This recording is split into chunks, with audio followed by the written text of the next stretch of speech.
নমস্কার বন্ধুরা, আপনাদের সামনে একটা নতুন রেসিপি নিয়ে চলে এসেছি। বানাবো সেই জন্য সবজি নিয়েছি। কী সবজি দেখ, আলু, গাজর, পেঁপে, বিনস, পেঁয়াজ কুচি। কড়ার মধ্যে তেলটা গরম হলে হালকা তেল দিয়েছি।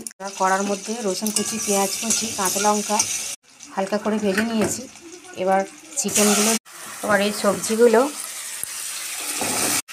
এবার স্বাদ মতন লবণ দিয়ে 2-4টে চিনির দানা ছড়িয়ে দিলাম। এবার জল দিয়ে দিলাম।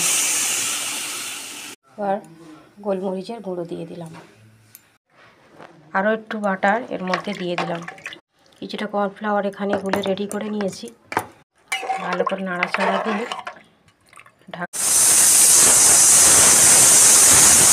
হয়ে গেছে।